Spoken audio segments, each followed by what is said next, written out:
Okay, so good afternoon, everyone. I think we will start, okay, even though I know that you are enjoying the lunch break. So let's wait for people entering into the room, and we will start. Okay, so good afternoon, everyone, and welcome to this session where we will discuss on how data spaces can help to fully unlock cultural, media, and linguistic resources, okay? My name is Daniel Alonso. I am the Senior Technical Lead of the Big Data Value Association.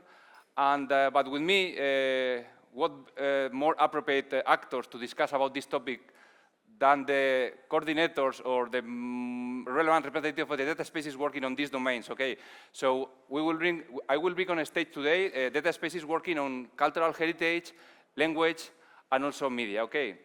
And I am really happy to be chairing this session because on the one hand, the people that will be today with me on stage, they are members of the community of practice of the Data Space Support Center that from BDBA we have collaborated a lot actively in the past, but also because we have also had this discussion in the last two editions of this event. So I remember that with these people today, we started in Darmstadt in 2023 to have this discussion about how media, cultural heritage, and language can collaborate together and also to fully unlock the power of these resources in Europe, okay? But today, we have a very specific purpose in mind, which is exactly the policy context, the European Data Union Strategy. Today, we got very nice keynotes for policy makers, but also from keynotes, and also all these topics were addressed yesterday, but here let me go to the different points of the European Data Union Strategy that is about the meeting of today, okay? First, the theme is unlock data for AI, but also how data spaces are positioned as the main blocks to fully unlock AI in Europe, together with the data labs, okay? On the other hand, also, if you check this program, this strategy, also cultural and linguistic data sets are seen as strategic data assets. So this is what we are going to address also today. And also, the competitiveness of Europe on AI also depends on this high-quality data and structured and trustworthy assets, okay? Also, it's very important, the cooperation between different actors. Again, in the European Data Union Strategy, it is mentioned the cooperation between public broadcasters and AI providers. But here today, we are also address the collaboration between all these sectors, all these people here, language, media, and cultural heritage. And finally, the ultimate objective is also to incorporate all languages of the European Union, also the more rare or minority languages, also in these large language models, okay? So today, we will discuss about those aspects, okay? How we will discuss with the colleagues here the current state of these data spaces. Again, they are the coordinators or very key actors on these data spaces, media, cultural, heritage, and language. Also, to what extent data are prepared to fully unlock the power of AI, and to what extent AI readiness and high quality of data, it matters, okay? And also to discuss together how to unlock more opportunities. And also define, if possible, a collaboration path towards other opportunities and initiatives. And for you to know what you can expect from the session, this is the agenda for today. So after my short introduction, I will invite on stage the three data spaces. So first, we will have Georg Renn from the FKI in Germany. He's the coordinator of the language data space, and he will talk about the Common Open Language Data Space in 2026 and beyond, okay? Then we have representatives from the media data space TEMS. So we have Oscar Ray from Innovalia and Bim from BRT, and they will talk about how TEMS provide a trusted media data sharing as a catalyst to new added value. And finally, Valentine's from Europeana, she will talk about the cultural heritage data space as a foundation for responsible AI. And finally, I will invite all of them on stage to have a panel discussion with all of them, and of course, you are more than welcome to also ask your questions. And that's all from my side. This is my introduction. So with no more preamble from my side, I will give the floor to Georg. So again, Georg is the coordinator of the language data space. He's coming from the FKI in Germany. So Georg, thanks for being here, and the floor is yours. Thanks so much. Can you hear me? Yeah, now it's on. Great, thank you. Thanks for the introduction, for the invitation. Pleasure to be here. So, in the next round about 10 minutes, I will give you a brief overview where we currently are with the language data space, and maybe beyond, yeah, but primarily where we currently are. The usual fact sheet, this is a procurement project in contrast to many of the other data spaces which are grants. So there's lots more flexibility in the other projects. maybe also lots more uncertainty, I would say. In our case, a procurement project, the Commission had a very clear plan what they wanted to get implemented by us, and we responded to that with our proposal.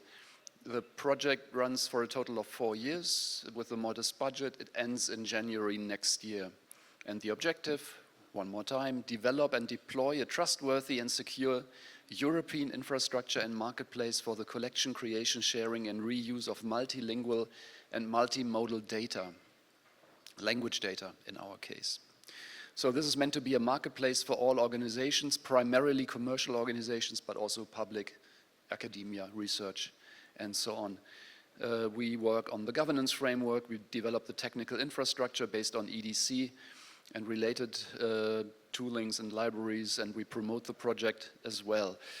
Stakeholders, as mentioned, primarily industry, yeah, so because of the research data in this space, research corpora and so on, we know where they are, we know what we have in Europe. This is not the challenge here. The challenge is to unlock industry data, meaning data from those who have lots of language data. Who is that? Publishing houses, libraries, information companies, broadcasters. All those who have language data should be part of the language data space, obviously. So this is also informed by previous developments and many other European projects, some of them listed on the slide here, and the project is implemented by us at DFKI and our colleagues and friends at Research Center Athena in Athens, Greece, at the Evaluations and Language Resources Distribution Agency, ELDA, in Paris, France, and TILDE in Riga in Latvia. The architecture is not a big surprise. It's as decentralized as it can be with the usual data space connector-centric setup. Here on this slide you can see 4 different participants, A, B, C, and D, who all have their own language data space connector. They can talk to each other, they can find offers from others, they can crawl offers, they can also populate the marketplace with their own metadata that they can bring in through this setup. I think most of the data spaces operate like this. This follows the typical DSSC blueprint based on EDC, plus lots and lots and lots of modifications, of course, for our specific project and infrastructure. We use DCAT-AP language that we developed in the project. Rights things are represented in ODRL, the usual. We also have a central catalog in place already that you can already access via languagedataspace.eu, which pulls from all the different connectors the public offers that are meant to be in the public catalog, and there you can check them out and see them.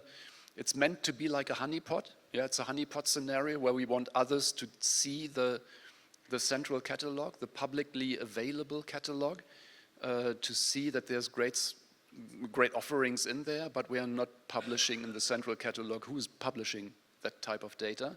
For this, everybody needs to become a member of the language data space. So this is pure tactics.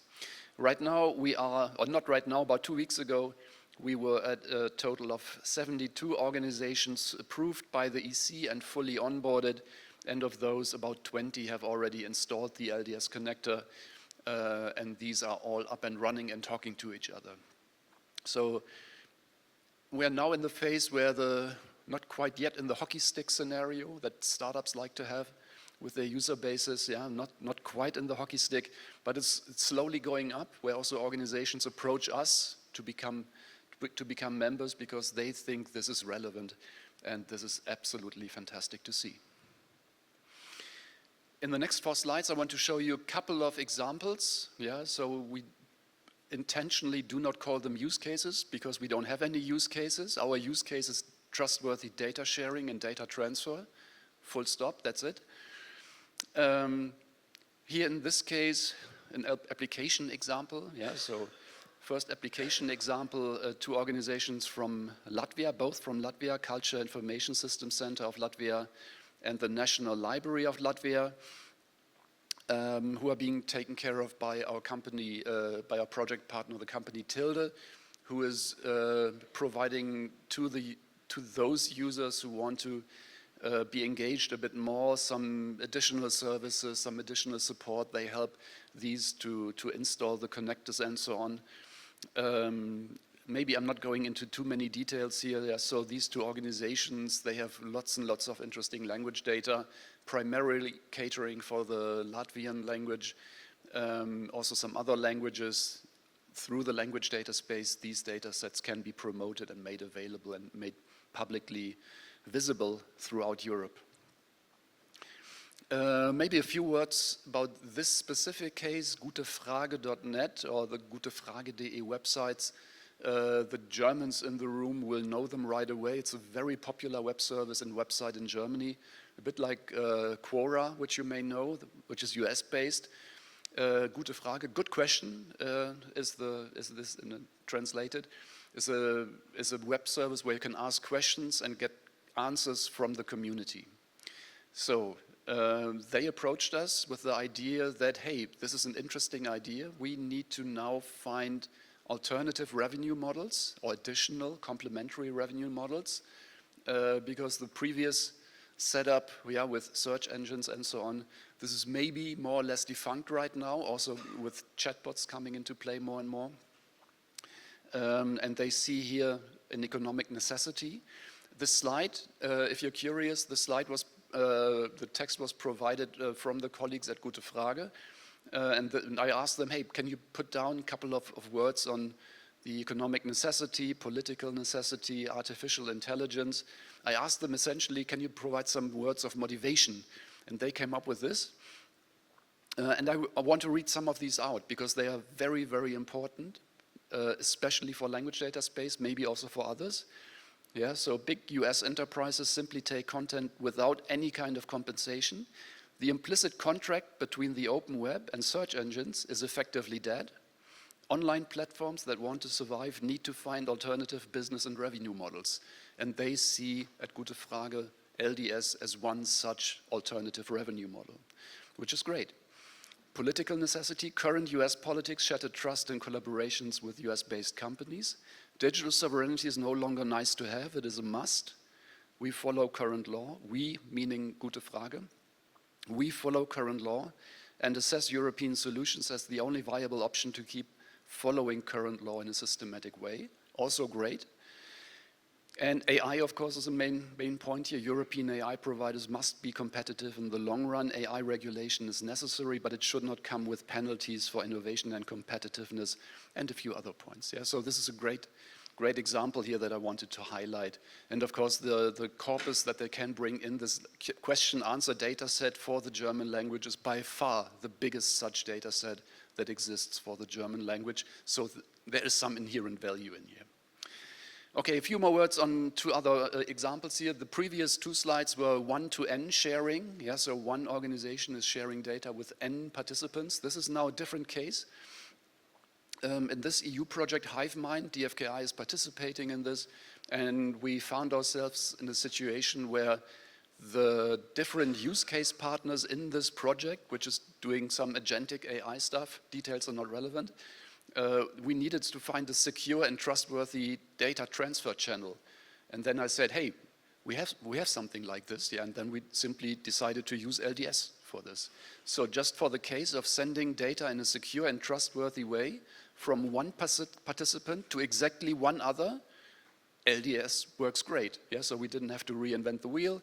We simply used this, and now everybody is happy. And this is a new project which will start later this year. It was just approved. So this is the first time, so this event is the first time that I'm talking about this. I'm coordinating this project called Combo, Compliance Bot, in which we are developing a kind of a chatbot, ChatGPT-like interface for compliance analysis. And in this project, we will use LDS as the data transfer channel between users and the backend. And more on this, of course, soon. As soon as the project is ongoing, we will talk more about this. Next steps, LDS is in full swing. We just published and made available version 3 of the software. We have many ongoing collaborations with DSSC and many other projects. Key goal right now is adoption, adoption, adoption. We need to find more users, especially from industry, to grow our user group. and then, of course, to make available interesting, new, novel, fresh data from European providers to European users, primarily AI companies. And that's about what I wanted to say. Thanks very much. Okay, thanks a lot, Georg. Big applause to you. So probably you have some questions for Georg, but please, let's wait until the panel and when all the speakers have intervened, okay? Okay, so the next domain will be media data space, and I have the pleasure to invite on stage both Oscar Rey, who is the coordinator of the project, coming from Innovalia in Spain, but also Bean, which is the project lead technology and innovation at BRT, and I think Bean is leading one of the pilots of the project, so I will give the floor to you guys, and you will explain what you are doing, okay? Let me go out your... Okay, good afternoon, everyone. First of all, Daniel, many thanks for the invitation. It's a pleasure to be here. Okay, so my name is Oscar Rey from Innovalia Association. We are the coordinators of the TENS project. Okay, TENS project is the European initiative for the implementation and deployment of the data space for the media industry. So first, I will provide you a global review about the situation of the project. And then my colleague Bean from BRT will provide you more details about one of the specific use cases of the project. So first of all, how can I pass the... Okay. First of all, some kind of previous context about the project, or what is the main point behind our initiative. So the main point is the rise of AI, obviously. Okay, so if the entities from the media industry that are working with a lot of data want to face the challenge you can see there in the right side, obviously they need to implement tools for a better management and control of the data that they are generating. Okay, so the solution for this kind of problem they are facing right now, okay, is to use structural solutions like data spaces. Okay, so consider that previous background. Okay, so we can consider our data space or data space in the media industry as an ecosystem where the entities from the different subsectors, like TVs, press agencies, broadcasters, publishers, and so on, can generate new business based on data sharing. Okay, that's the main idea behind our proposal. Okay, so just a reference about the global concept we have used for defining our initiative. So we can say that media data spaces, and concretely teams, okay, can be viewed as a tool able to transform the collaboration between creators, producers, and distributors. And for that, we are providing them a technical infrastructure, okay, for demonstrating that we can implement different types of use cases, and also governance models in order to work correctly with different legal framework, policies, and so on. Okay. So, just some information about the project in terms of, as you know, it's an European initiative, which is co-funded by the European Commission under the Digital Europe program. Okay, the project brings together, I think that we have 42 entities representing 12 countries. Okay, this is a reference of our website. Okay, and then you can see the map of stakeholders that are involved in our proposal. Okay, so what are the main elements of our project? Okay, so at the foundation, we can find our values. Okay, we have defined them. As the 10 values. Okay, so the 10 values are our main reference for the definition of different aspects of our data space, especially the technical architecture, the selection of software components, the definition of the governance models, and so on. And building on this, okay, we have a technical infrastructure, okay, based on basically in Eclipse data space components, okay, that enables us to implement 8 different use cases, okay, and demonstrate how the different entities involved in the project can generate revenues and can implement new business strategies, okay. And across all these elements, of course, we have there in the left side, we have our governance models, okay, and also very important in our case, okay, is the points related with the value creation, okay. This is not just about providing a technical infrastructure and a governance model, okay. What we are trying to demonstrate in our proposal is that the entities that are involved in the trials, okay, can generate revenues, okay, and can generate new business models, okay, based on data sharing. Okay, that's one of the other relevant points in our case.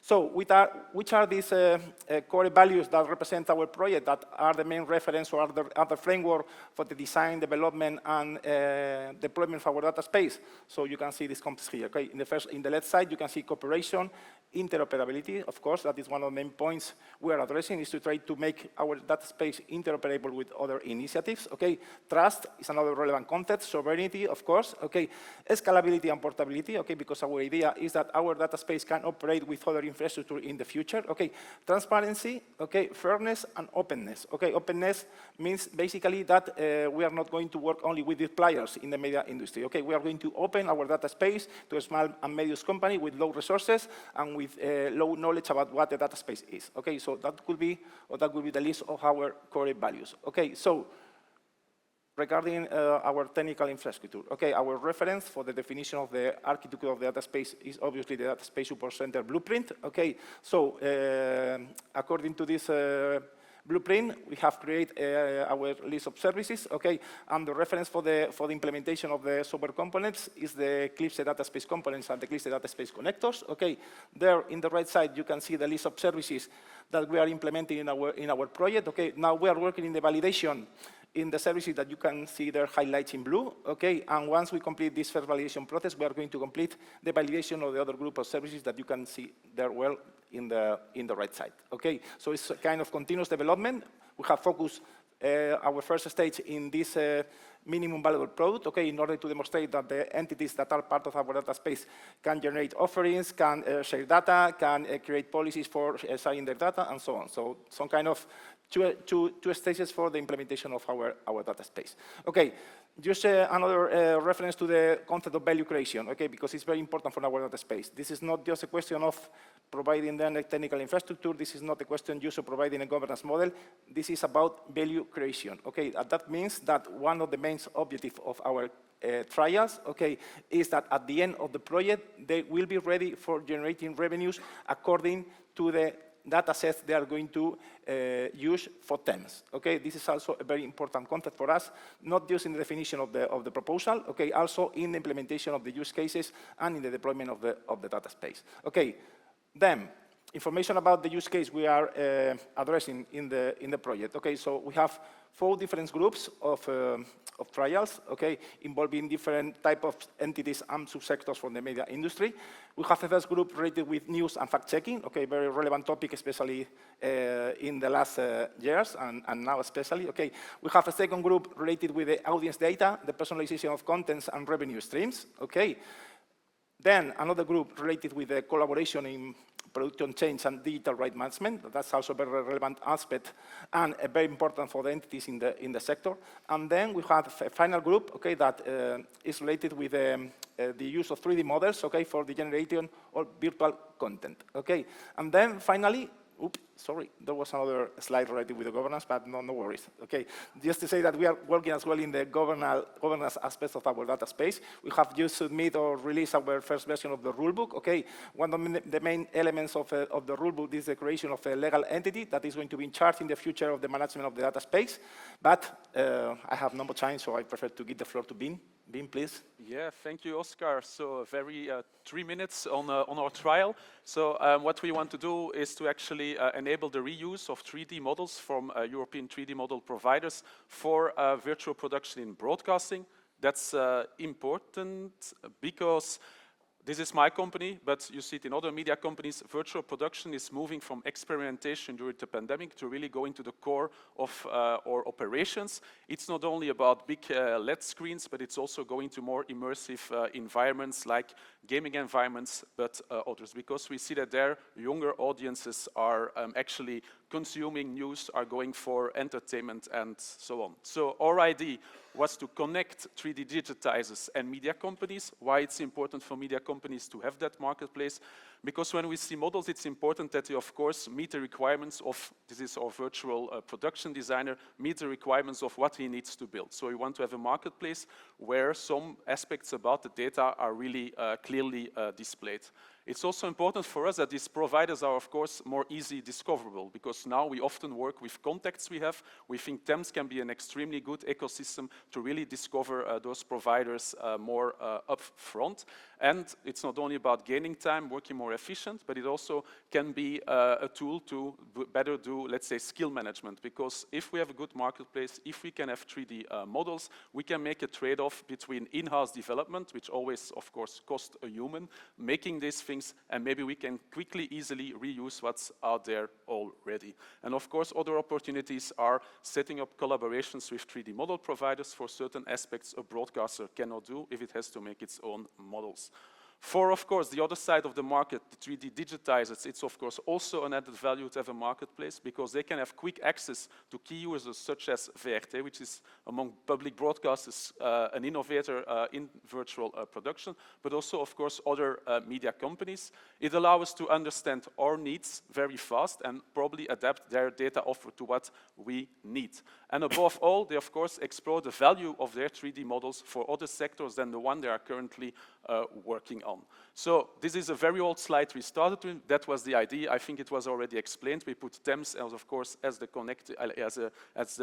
entity that ensures the trust and the data sovereignty in the exchange of data. This is how our marketplace will look like. It's, of course, the concept. We're building it for the moment, but you see that it will have critical information for media companies, important filters such as the number of polygons, because that's, for example, is important to know whether you put an object in the foreground or in the background when you make a virtual environment, for example. But also, it's important to know, of course, what are your usage rights and licenses, because, of course, we understand that there might be some concerns from providers of models that we don't use them in certain ways, or at least we are not doing something we can't. And, of course, it's important to be able to inspect the model. Of course, it's nice that we can also buy them and so on via our marketplace. And this is, it used to be normally a movie, but this is, for example, a kind of virtual environment we created in our virtual, in a multifunctional studio with the heritage models from our Slovenian partner, Artur. Voilà, it's 30 seconds.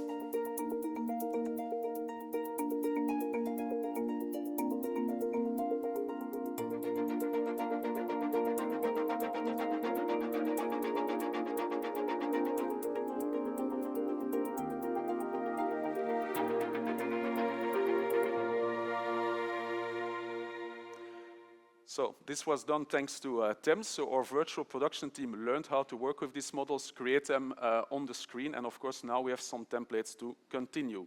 So another option that we are exploring within such a marketplace is, of course, the fact as a broadcaster we are also slowly making our own models. So how can we actually learn to actually monetize those models? But on the other hand, it's also about new innovative formats. For example, this is a model made via a Gaussian splat. How can we maybe start exchanging those? They probably have special requirements as well. But it's this sort of famous television tower. It's very detailed. It's not the nicest model, but these are the experiments we are currently actually doing. So also on our radar is to explore, of course, interactions not only with cultural heritage, but also with XR, VR, so everything that can help us to create more immersive media experiences. So to conclude, if you want to know more, we are organizing an online workshop on the 27th of March. It is published on the TEMS website if you want to find out more. And this is then the full screen of the landscape we co-created together with, thanks to the exchange of TEMS and the models of Artur. So thanks for your attention. Okay, thanks a lot. Thanks, Oscar and Bin. And actually, you exactly touch on this point of collaboration. We will discuss later on with the rest of the speakers about this collaboration. But now, let's move to the last domain, data space sector that we want to address today, which is cultural heritage. So I have the pleasure to invite on stage Valentin Charles from his Data Services Director at Europeana and part of the coordination team of the data space for cultural heritage. So, Valentin, you are welcome to come here on stage. And, okay. So it works? The green button. Green button. I think. Okay. Yeah, nice to see you all. Yeah, so I represent the data space for cultural heritage, which is at the moment deployed by a consortium of 18 partners. But behind the data space, there is a broader initiative, which is called the Europeana Initiative, which is made of the Europeana Foundation, which is the organization I'm coming from, the Europeana Network Association, which is an association of more than 6,000 cultural heritage professionals across Europe, and the Europeana Aggregator Forum, which is a set of actors that are helping channeling data coming from all those cultural heritage institutions that we have in Europe. If you want to know more about the initiative, we just launched a website, our new website today, so you can go and check it out.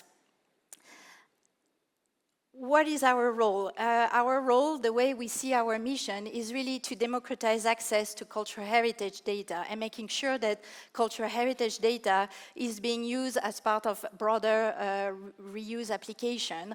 And what I want to ask you is to pay attention to the word democratization. It's not only making sure that data is available and can be shared and can be reused, it's also about the value and the principle we want to follow to be able to do that.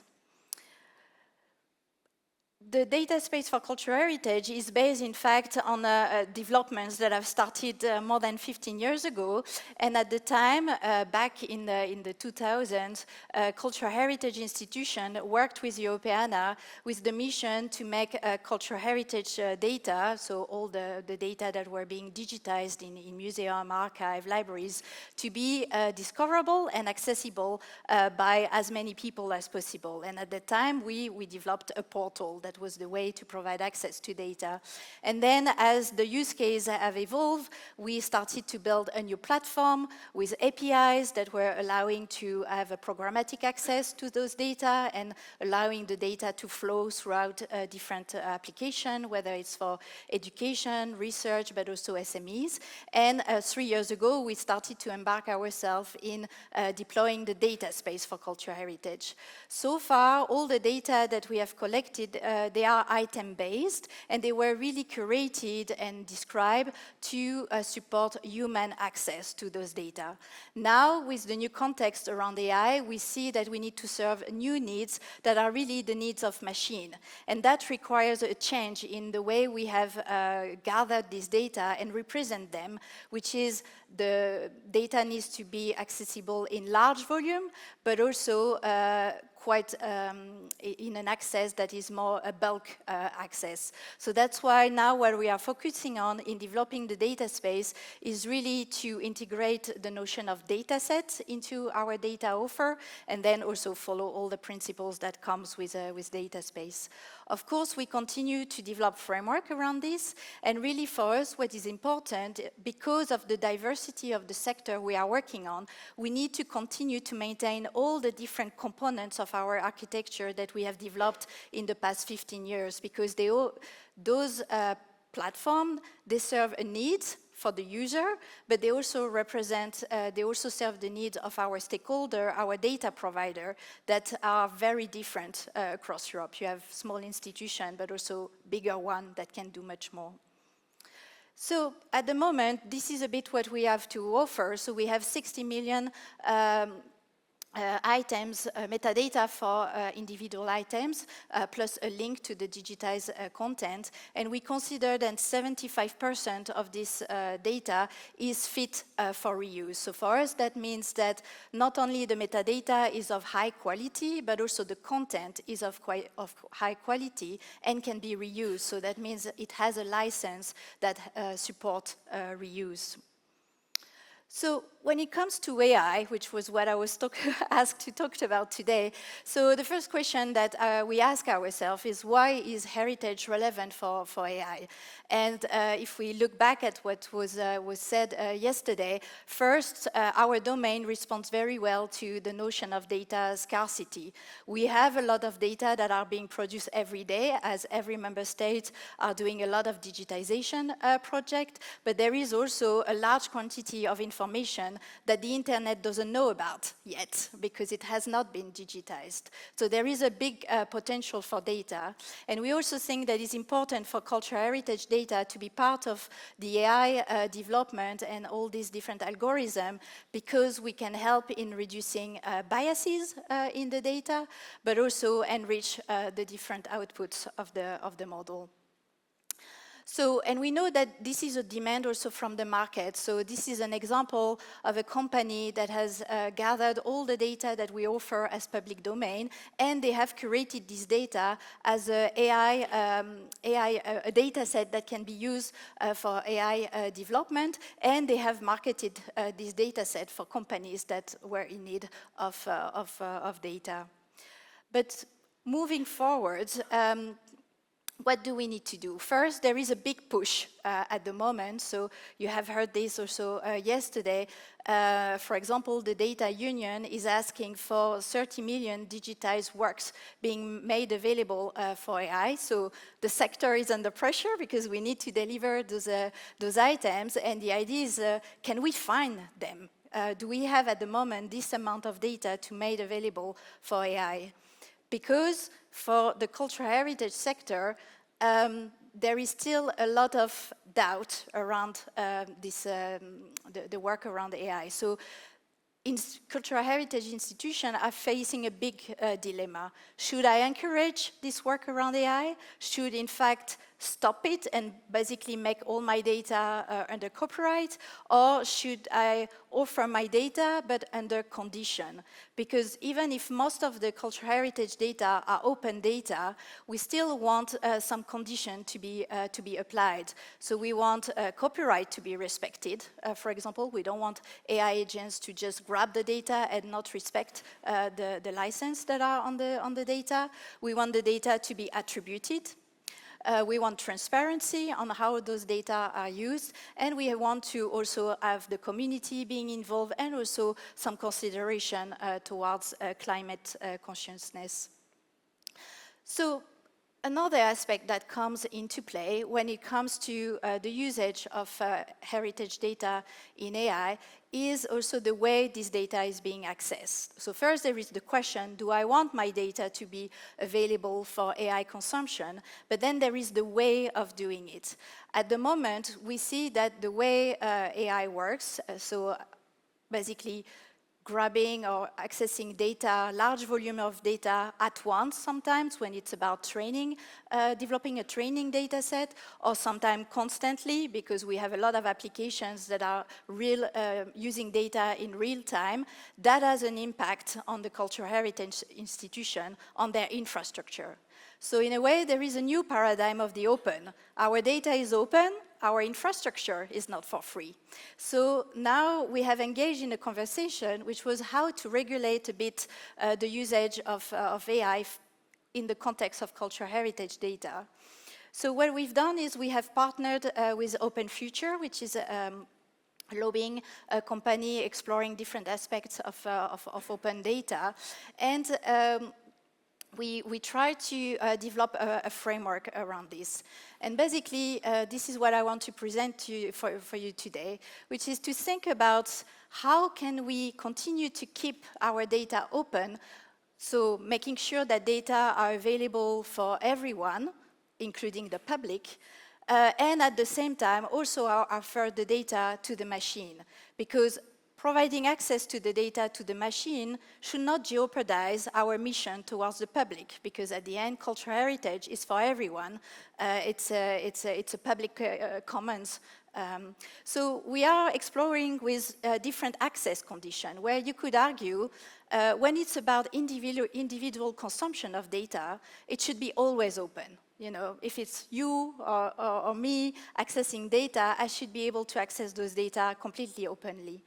On the other hand, if it's a programmatic access to the data, for example, via API, you could already put some limitation. For example, you have to request an API key. When you are going to fetch the data, you will have some rate limiting access. That means that the infrastructure is still going to be protected, not fully hammered. And at the same time, when it's about bulk access to the data, so large volume of data at once, we could include more conditionality and therefore develop a partnership with those AI agents and maybe make them pay the access to the data. It's open data, but because a lot of infrastructure resources are needed for this, the conditions are slightly different. So at the moment, this is a bit the dilemmas that we are exploring in our sector. If you are interested, I invite you to read the paper that we wrote on this topic, because that makes you think a bit different about the concept of open data and what it means when it serves more needs for machines, so in the context of AI. And of course, yeah, I would be happy to see if it triggers some interest and get your feedback on this. Thank you. Thanks, Valentin. So maybe you can stay Oh, yeah. here with us. Okay, perfect. Thanks a lot for your presentation. So now I will invite all the speakers on stage to have a panel discussion. I see that we don't have much time, but okay, we'll try. So first, before we start with our questions, is there any colleague in the room that has a question for the speakers after these 3 nice presentations? No questions? Okay, so in that case, I will start with mine, and I think I will not be very original because all of you touch upon the point of AI, okay? Yesterday, we already had very nice discussion with other colleagues in different sectors, energy, also media, health. But now my question is, again, all of you talk about AI, so different questions. How important is in your sector to have data prepared for AI, AI-ready data, AI readiness of data? How data spaces can collaborate on that to prepare data for AI and to fully unlock the power of data for AI? What is still needed? You, Valentine, mentioned several things, but also in different sectors, probably you are closer or farther, so what is still needed?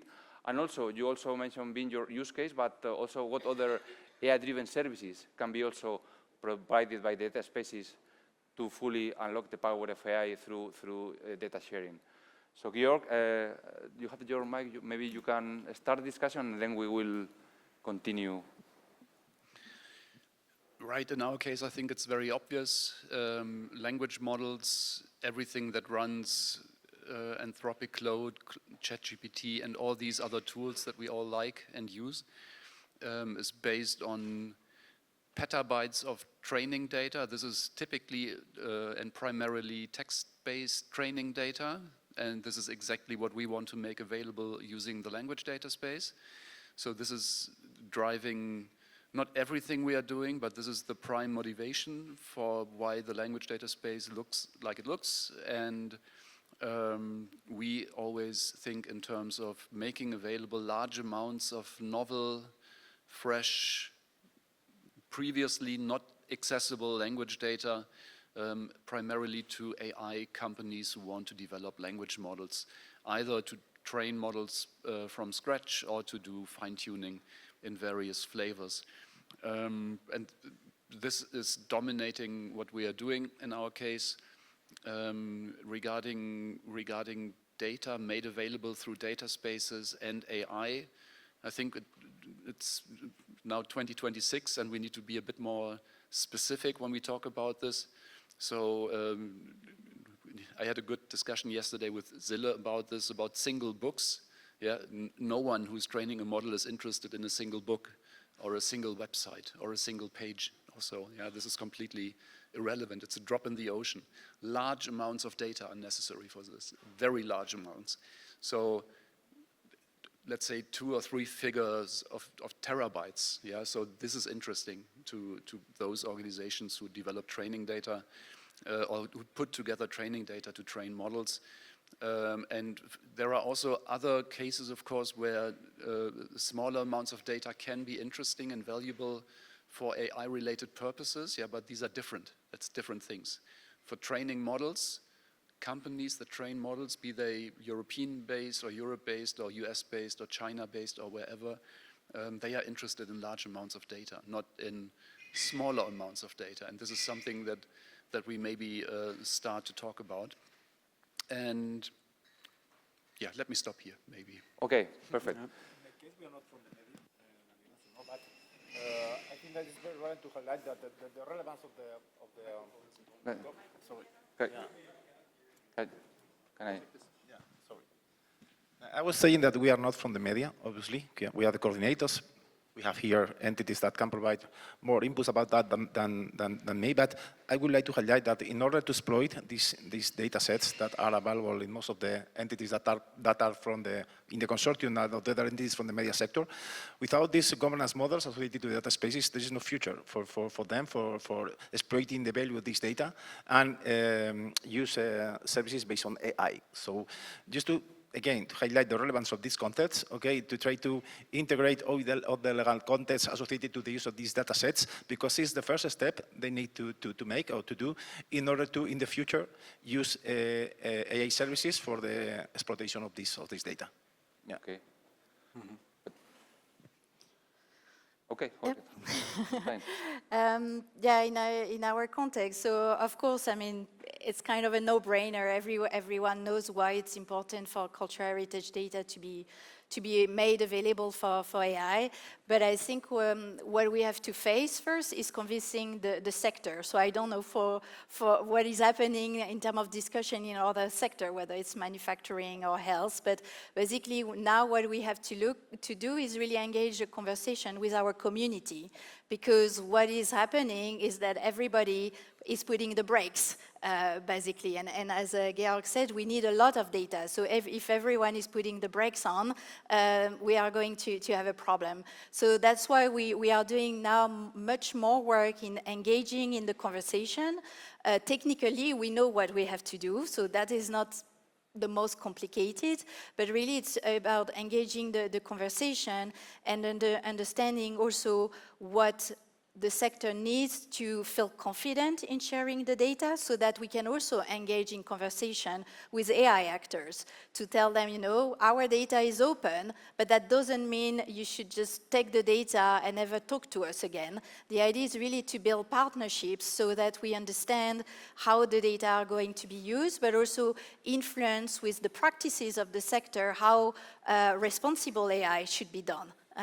So, for example, you know, you should indicate the source of so when you have a large language model, you should indicate the source of your data, where they came from, all these data set.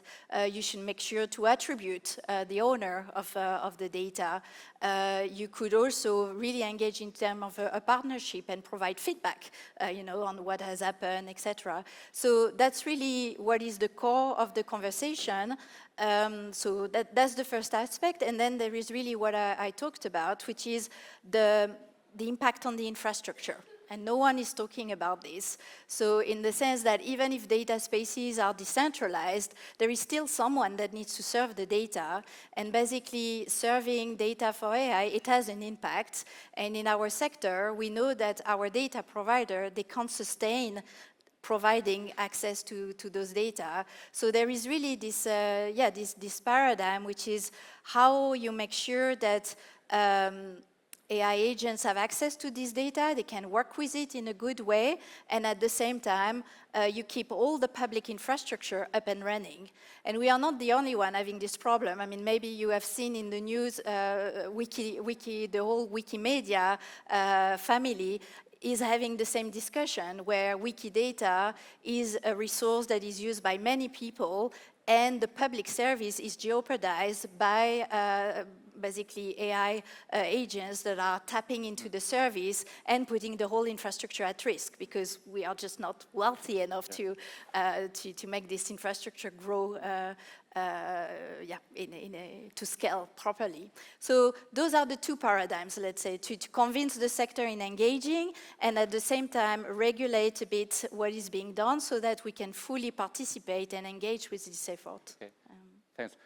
So thanks a lot, Valentine. You introduced many topics, but sometimes I have a fundamental question, because I have the impression that the data community and the AI community, they are not even speaking the same language. And yesterday, for instance, we have a very nice discussion about MCP integrated with the DSP protocol, and it raised many, many objections, because I have this impression that in terms of metadata description, in terms of quality of data, so I have this impression that somehow we are not even speaking the same language. So, and of course, later on we have still contract license for data, talking about AI necessity. So, yeah, I am quite concerned that everyone is talking about this connection, but we are not still there. So this is why the reason my question. I don't know, Vin, if you want to elaborate on that. Yeah, a little bit. No, the previous question, so I agree with what was said here before. But yeah, I think it's only by, projects like Data Spaces that you pop up this kind of questions and you can start this conversation. I mean, when I look at my trial, we already learned a lot on these aspects. I mean, we're a broadcaster, we start engaging. We're more like a customer of what's developed of a data space, but these are things that, yeah, we learn about, and I think these are conversations that probably technical parts are also learning. But it will be important, of course, to understand each other and come with a good solution. Okay. One question here. I've got a question for all of you, because Valentin, you mentioned that our Europeana, one of the big issues was this infrastructure cost, because one of the main use of data for AI, for Gen AI, at least today, is not only training, which is only one issue, but one of the best use cases for what we call context engineering, so data inference, using it to grant answers or to do research. And as you mentioned, for one request, it generates a lot of load on infrastructure, and that's by design in a way, and someone has to pay for it.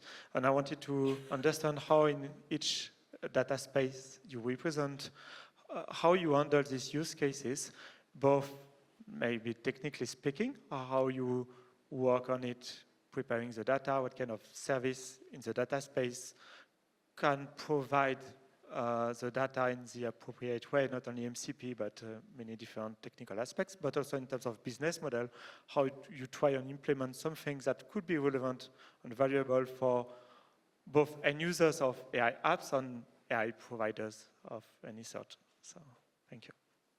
It's a question for maybe three of them, or? No, I didn't understand the question.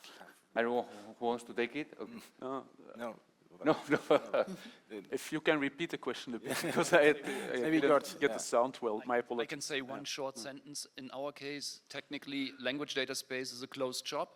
In order to be able to retrieve data from others within the language data space, you need to be a member of the data space. You need to be vetted by the European Commission, by us. You need to be onboarded, and so on. So we don't have this problem.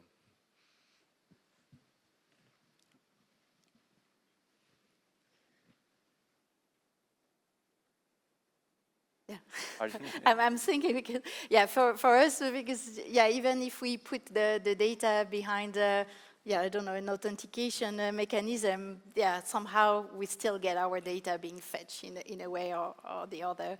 So, but for us, what we are looking at is really also the ecosystem that now the EU is going to provide. So I think the development of the data labs and the AI factory, for us, it's actors with whom we could collaborate to mitigate some of the frictions that we are experiencing ourselves, where the idea is that not only to prepare the good data sets, but also to maybe also get a bit more infrastructure support.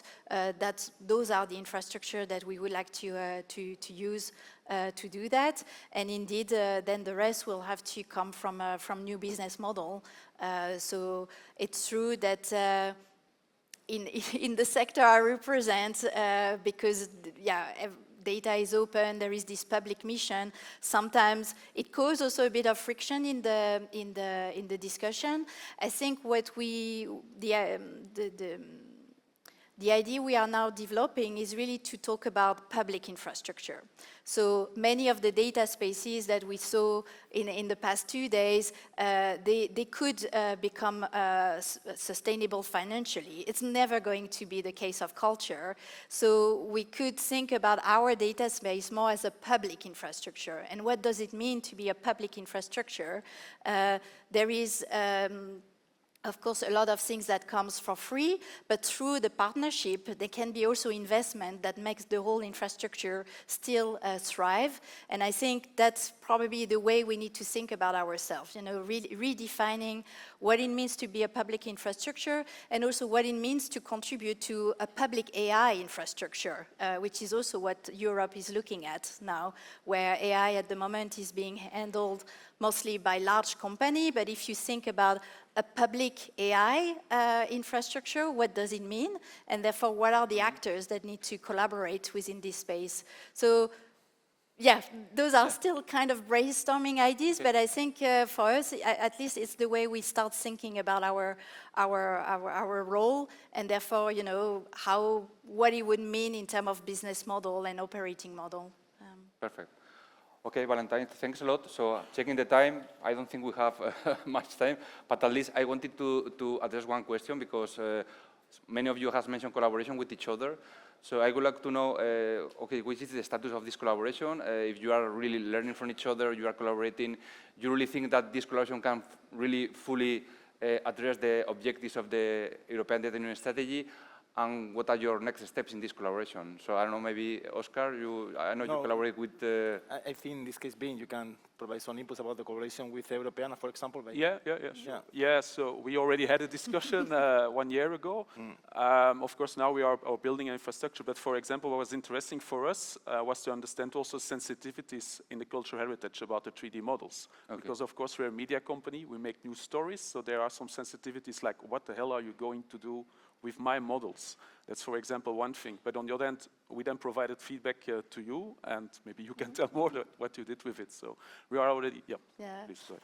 Yeah, so maybe I will sign a pact with you. So basically what I would like to see is to have some of 3D model of cultural heritage being available in the platform. So now you have all been witnessed. So maybe next year we can come back here and show this, right, Wim? Do our best. But yeah, so the idea is really, to explore so those use cases, how we can collaborate. So indeed, on 3D, we did some work 1 year ago.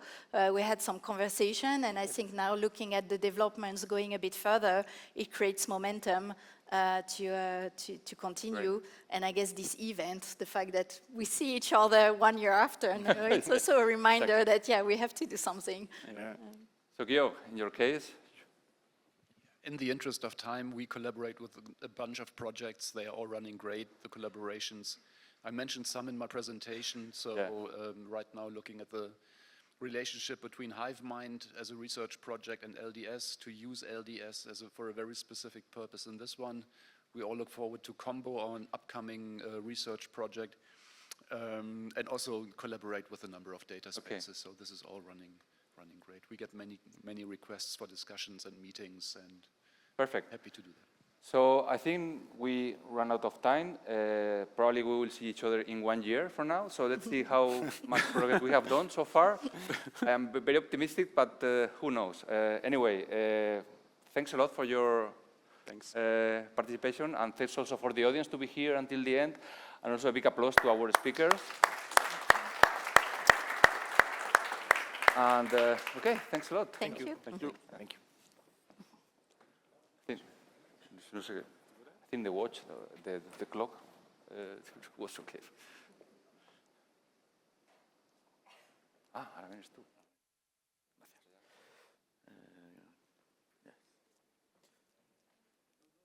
Thank you very much. As we are approaching the end of the event, we are going now to a new session, going to one of the most important part of the data economy in the data spaces, which are the SMEs. We do not want to finish this event without addressing this part and talking about how to go from insight to impact, and what is the motivation for SMEs in participating in this data economy, the data spaces. You all know that the SMEs has always been always suffering about the barriers of being part of the data economy. But they are the most important part. There is no real data economy without a high involvement of SMEs in this economy, in this area. We will go through a set of examples, success cases, and we will talk about how what is motivating the participation of these SMEs in the data spaces, and what are the incentives. It can be economical incentives, it can be their opportunity to participate in bigger ecosystems, to interact with large companies, and for example, exchange data with large companies that maybe SMEs will never be able to connect in other circumstances or without data spaces in place. And we are going to address this in a different approach. We will start from the more generic part, talking about the strategical part coming from the Data Spaces Support Center with our colleagues from the Data Spaces Support Center, talking about what Data Spaces Support Center can provide, or how the Data Spaces Support Center can help SMEs in this process. And then we will move through different examples. I will present each of the panelists, each of the speakers, going from this general part to a more concrete part and going into the details about what they are doing in their companies. As I mentioned, I think we all agree that SMEs are crucial for the data economy. This has been our inspiration in ITI. I haven't presented myself or introduced myself. I'm Daniel Saez from ITI, the Strategic Intelligence Director in ITI, and I have also the responsibility of being the president of the Gaia-X, the Spanish Gaia-X Hub, which has been very involved in the preparation of this event. We have worked very hard, Paki especially.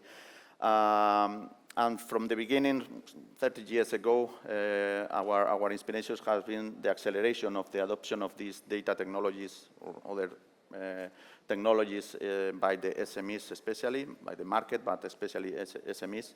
And that's why we are working in different initiatives, like the iSpaces, the Platinum. We are Platinum iSpace from the DBA. We are also the European DIH in our region. We are working or we are providing sandbox or experimentation spaces for companies in order to accelerate, to do the test before invest. And that's what we have been doing in the last years, in the last months, also working with Gaia-X, also IDSA and other initiatives. But this is not for talking about, as I mentioned, about the service providers as like ITI, but for talking with companies and for learning about the experiences from the companies. I think everybody is ready now. And then we will start with this first introduction from Sabas Rogotis, representing BDBA, and also a very active partner and member of the Data Spaces Support Center, which will talk about the approach from the Data Spaces Support Center to the SMEs. So, Sabas, thank you. Okay, thank you very much, Daniel, for the introduction. My name is Sabas Rogotis. As Daniel said, I'm from the Big Data Value Association, and I'm heavily involved in the work of the Data Space Support Center. And we have been doing a lot of activities, especially in the last year, so that we can see how SMEs, that is a crucial target group for the adoption of data spaces, are well embedded in the ecosystem, and also to identify challenges, opportunities, their incentives to be active part of the community. So I'm very happy to be here, and I would like to present some of the insights that we have gathered over the last year with activities that are towards this direction. Okay, so first of all, as a starters, I just wanted to bring this slide because it's pretty much a slide that emphasizes on why we think that SMEs are a crucial part for data space adoption. And this is because SMEs are, in essence, the backbone of the European economy. And here there are some statistics that pretty much highlight this very specific this statement. So, based on the European Union SME fact sheet, SMEs are 99.8 across all EU enterprises. So 0.2 are the large companies in the diversification, if I can say, from all European enterprises. 65.1% is the share of employees in SMEs compared to total employees in all enterprises in Europe. And with regards to added value from financial gains, SMEs added value, the added value of SMEs pretty much represent more than 50%. And on the right-hand side, you can see here how much SMEs are somehow embedded from a societal perspective in Europe. So per 1,000 individuals, you can see how many SMEs are already are existing in different member states. And you can see some member states that have a lot of more SMEs compared to others. But what we can identify, we can see from this map, if I can say the color-coded map, is that SMEs are very well embedded and integrated in all EU member states, so a crucial part of our society.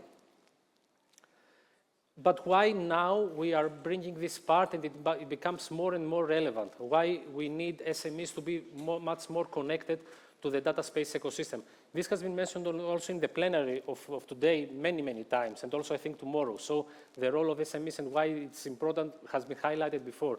But as you can see here, what I would like to emphasize by this image figure is that in the first years, in the first couple of years, also connected to the development of the Common European Data Spaces and the Data Space Support Center, we pretty much emphasized on technical developments, on building these governance aspects. But we are now in a very critical point that we pass from all these technical foundations to the real adoption and validating everything that we have already been built in real-life examples. And of course, of the role of the SMEs in the European economy, now the adoption of data spaces by the SMEs becomes more and more crucial. And you can see also here some statements below that pretty much emphasize on what I mentioned before, that now data spaces are transitioning, they are much more interested in becoming self-sustained, in being financially sustainable endeavors, and for that, the adoption of SMEs is becoming more and more critical. So in the Data Space Support Center, we have driven a set of activities in order to get closer to SMEs, to identify, as I said, challenges, opportunities, their incentives to become part of the ecosystem. A first activity that we have driven is connected to a collaborative paper. I presented this briefly on the business session that took place yesterday. This paper was on the topic of participant adoption and sustainability in data spaces. And in the context of this paper, we have driven activities, including questionnaires, including interviews with specific SMEs that are connected already or are on the verge of becoming part of data spaces. So these SMEs are from different sectors. I'm listing here automotive, logistics, energy, media, cultural heritage, are coming from different countries and are of different type. Apart from that, we have launched the so-called exploratory workshops with the hubs. The hubs have been identified as a crucial channel for us to become closer, to get closer to SMEs. And over the past year, we have done 3 workshops, exploratory workshops with hubs. We have reached around 100 members of hubs, that is, again, in the large, at large SMEs that are interested in data spaces. And they are very much connected to different sectors, including health, mobility, agriculture, and urban mobility. We have done these workshops in Spain, 2 of them in Spain, in Valencia, hosted by ITI, in Barcelona, hosted by I2CAT Hub, and also in Bulgaria and Sofia, hosted by Gate Institute. Here, during these workshops, we had the opportunity to get closer to SMEs, to members of these hubs, and again, as I said, to get evidences so that we can have this integrated results at the very end, so that we can get insights out of our outreach to SMEs. You can see some preliminary numbers in my slide about how organizations in different countries are actively sharing data, how they perceive data, if this is a protective asset, is a resource to be shared, and also how they are currently sharing data in different countries. These are somehow indicative because our ambition was not to compare country by country, if I can say, but you can see here some preliminary results that you can see also the profiles of the attendees in these exploratory workshops. What I wanted to say is that based on the paper that we have built and these exploratory workshops, we are now in a very well position, again, to get insights of what is incentivizing SMEs to become part of data spaces, main barriers of adoption, and finally some recommendations for data spaces, for policymakers, and for the Data Space Support Center, if I can say. So, incentives for participating. Out of all these activities, of course, a very important incentive is the financial incentive, okay, maybe the most important one. Here, some of the results, some of the insights that we have gathered is, okay, of course, the direct data monetization is key, is very important. If this cannot be accomplished, if you are a data producer and you cannot accomplish a direct data monetization, remuneration mechanisms are also quite important. Apart from that, cost reduction and efficiency are another strong motive. And of course, many of them, we should be honest, are part of the ecosystem because there is also public funding associated. Regulatory incentives, the incentive to ensure compliance with existing regulations, okay, the reduction of regulatory burden. We know that especially in certain data spaces, this is very, very important. I know that in different occasions, different sessions, also the SAGE project, for example, and other data space initiatives are very much building use cases around this concept, reducing regulatory burden. So this has been identified as another important incentive. Positioning of strategic incentives to avoid vendor lock-ins compared to the platform economy, to adhere to EU values, another important incentive, and also use trusted, qualified, secure data sources, okay, so that they can somehow alter business as usual in a better way, in a more efficient way, and maybe use new, fresh data sets so that they can get competitive advantage for their business. Innovation incentives, okay, this is very connected to the last bullet point that I mentioned because having new data sets gives you competitive advantage and can foster innovation, but apart from that, the acceleration of use cases is also something very important. And finally, the collaboration element, okay, through the participation in data spaces, all these SMEs could be front runners for innovation, they could collaborate with other participants, sometimes customers in better terms, but also join forces in order to address long-standing issues in their sectors. Now, let me go to barriers for adoption. Okay, we mentioned incentives. With regards to barriers of adoption, a very important barrier is that the level of knowledge or motivation. Okay, many of these SMEs do not know many things about data spaces. Okay, and the lower their knowledge about data spaces is, the lower their incentives to participate is as well. Another barrier is the reluctance to change compared to business as usual. For this, for example, we have been discussing also in previous Data Space Symposium the need for mentality change. Inter-organizational alignment and capacity, it's difficult to involve the right people, especially in big companies, okay, the decision makers, and in many times that the participation in data spaces requires the involvement of multiple participants.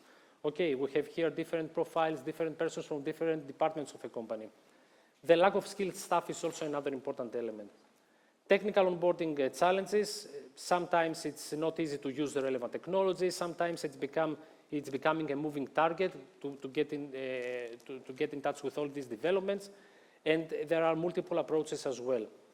Very important barrier, the cost of participation. Okay, there are relevant investments that need to be made for data preparation, for example, but also the cost of participation. There might be associated fees. So calculating the return on investment with regards to this cost is really, really important. And the unclear legal framework, you remember that this was both an incentive, but now it's also a barrier as well, because from another perspective, some of the SMEs have reported that it is unclear, the regulatory framework, so in this sense, they prefer to stay out. Okay, as simple as that. I'm just concluding now with my last slide because my time has ended with recommendations to foster adoption. Out of all these activities, we came up with some recommendations. These have been also included in the paper that I presented before, recommendations for data spaces, okay. First of all, to enable test before invest, Daniel has also said that there are hubs that are very connected to the data space ecosystem and they could foster adoption with this test before invest participation mechanism. Offering tailored onboarding support, okay. Data spaces continually enhance data space value propositions, and they could also form partnerships with legacy systems, for example, some ERP programs or platforms that somehow could foster adoption in a batch way. And now for the policymakers and the Data Space Support Center to drive actions for raising awareness. This is something really important because SMEs, companies in real life might not even know what a data space is. So if there is top-down approaches to raise awareness is very important, and to continuously foster a rich ecosystem of tools that could support onboarding participation in data spaces. And with this I close. I hope that these insights would be a very important, if I can say, food for thought, maybe also for the panel and next presentations. Thanks. Thank you, Daniel. Sorry for the time. Thank you. Thank you, Sabas. And I will add that this is a responsibility of all the stakeholders around the ecosystem, not just SMEs for sure, but also large companies, research centers, universities, associations. Everybody has to put their effort to onboard SMEs in this endeavor, which is very important, and without them, we will not achieve it. So now we will go to two success cases with two SMEs that are working in different areas. The first one will be Suna Akbayir from Artex International that will be talking about how to transform the perception maybe of the cost that is providing the fulfilling of the compliance with the digital product passport, for example, compliance with the regulations, transform this perception of cost into an opportunity, creating value, creating a business model around this area of digital product passport. So Suna, the floor is yours. Thank you. Thank you. So, yeah. Hello, everyone. For those who attended here yesterday, knows a bit me, but I'm going to repeat again. My name is Suna, and I'm representing two SMEs from Brussels, working on data spaces, digital product passports, and AI. And I assume that with a lot of DPP-oriented sessions, now the audience is competent knowledge about what the DPP is, but I will give it a bit, let me say, a short intro, what the DPP is and stuff. As you might know that there are a lot of regulatory push that is making more sustainable, more pushing the circular economy principles, and the Commission has been regulating since 2019 regarding to sustainable product initiatives. So these initiatives and these regulations are now pushing the manufacturers and the manufacturer SMEs to operate the digital product passport. I guess digital product passport is by itself is going beyond the use case, but it's becoming a bit more data spaces amplifier. And today I'm going to show that how we make it possible.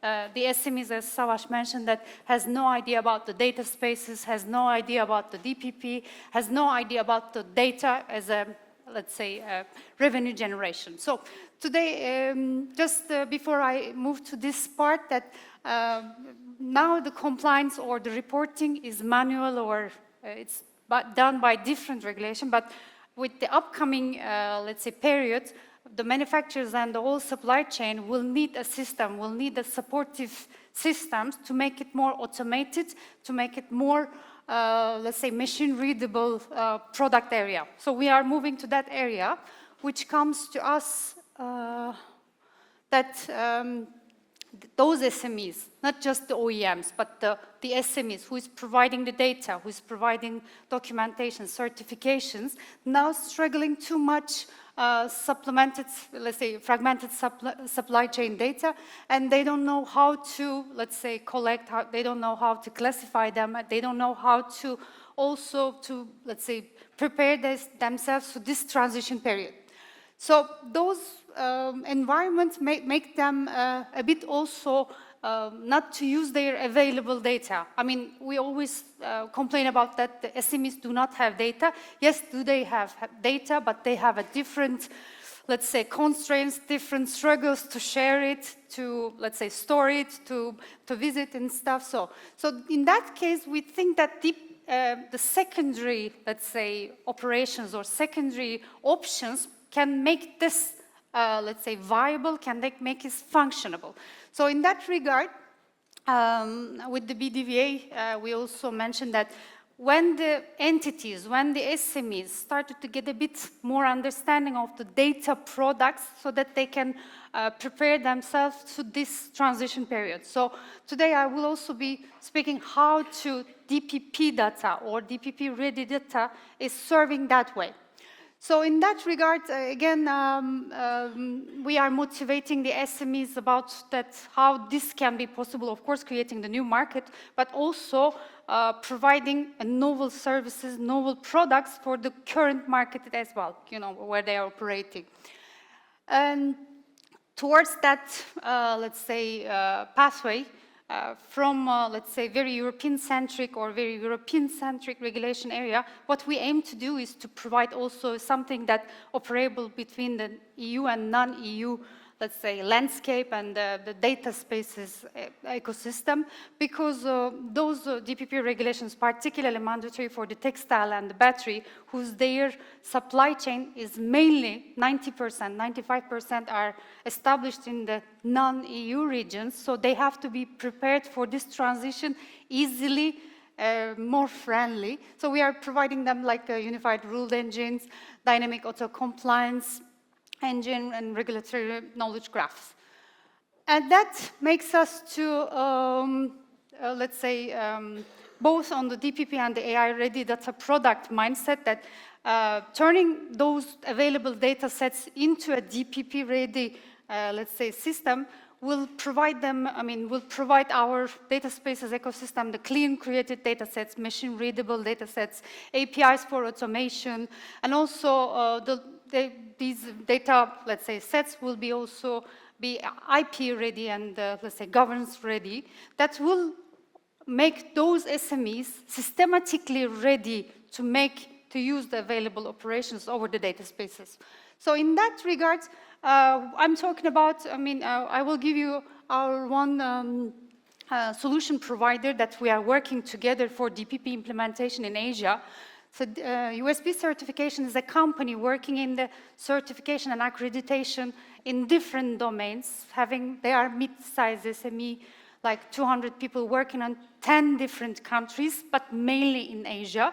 So that via with them, that how we make the USB certification, a certification company, like acting as a trust anchor for a system such as DPP. So they are doing their work currently based on the PDF or some manual documentation and stuff, but they are also digitalizing their own services, but they don't know how to create, let's say, novel services or novel products through using the data spaces. Due to the fact that they are also operating in non-EU area, so that's also creating yet another burden for them to onboard on the data spaces environment. So via our Beyond Barcode DPP, we are acting as also, let's say, an enabler, creating, as I said, that amplifier to onboard them just for the reason for the DPP, for the mandatory DPP operation. Now they are becoming like novel, let's say, services like classical service like a compliance consultant or the ecosystem integrator and so on.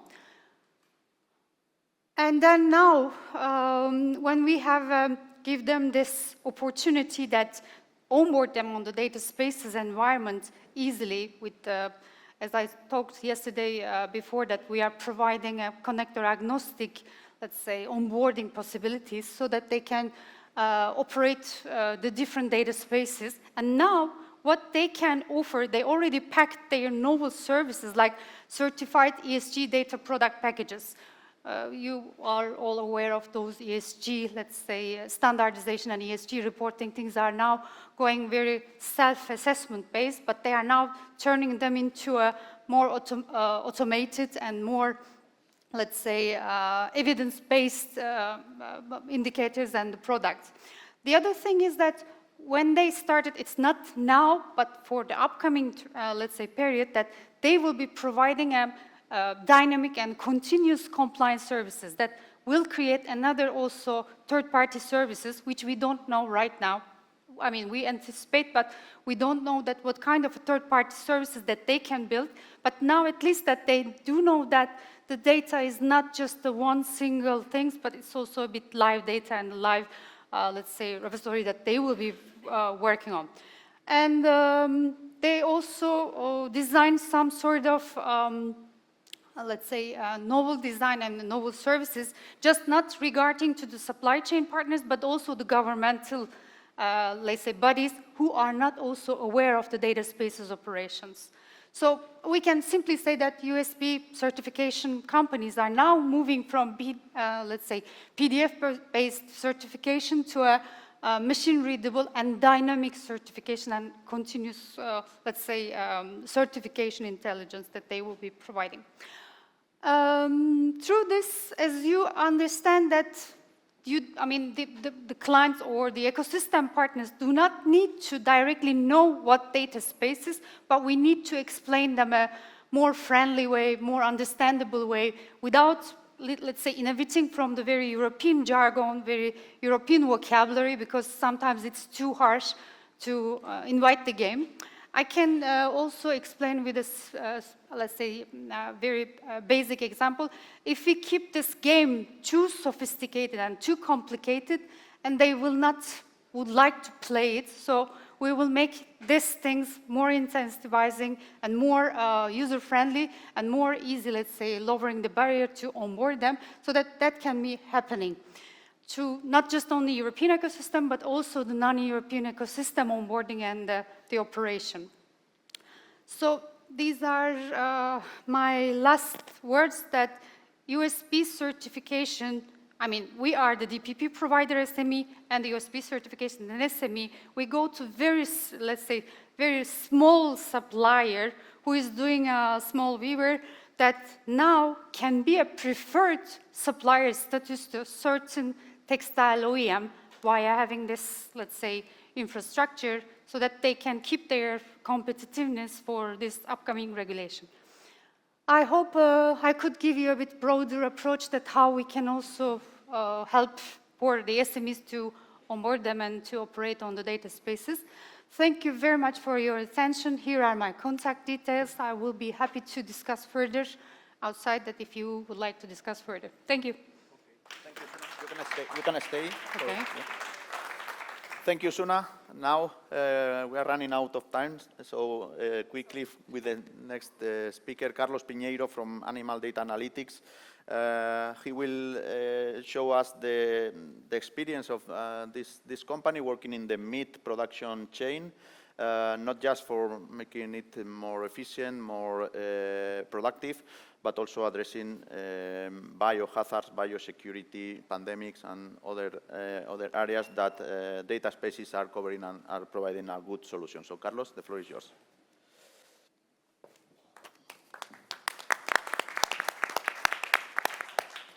Thank you very much for the introduction, Daniel. I'm going to present something from a different point of view because I'm a veterinarian, so what you may think, what a veterinarian is doing here? Well, try to show how we can develop business understanding better, doing better with a number of things that are probably unknown for most of you. Our sector is a very primary sector, but it's evolving quite fast and in a very professional way. And this is what I'm going to show today. The first thing is that the meat chain or the animal protein production chain is quite complex, probably more complex than you might think, in terms of we have a number of farms, we have genetics, we have feed mills, we have logistics and transport, we have a number of things that are acting. It's kind of a big mess of movements of things, of animals and people around that.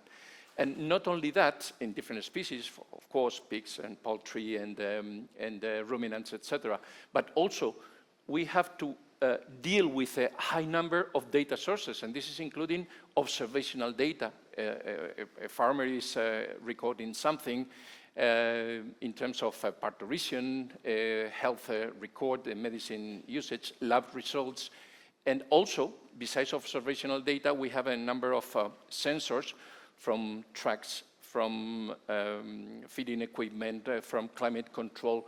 So there's tons of data around that. In our company, we have been dealing, animal data analytics is quite self-explanatory, but we have been dealing with this during the last 25 years. So for us, data spaces is quite of a natural continuation of this approach. And there is something that I've heard during the last 20-something years when I visit a company to tell about a software, a solution, always data-centric, and it's the question from the general manager. Yes, that's great, but what happened with my data? What is the traceability? How can I be sure that you are using that properly? And until now, the answer was more or less decent, but not perfect. Now we can do more under the framework, the quality framework, and of trust and some other features of data spaces. So, which is the number of things that we can improve? Well, starting from the beginning.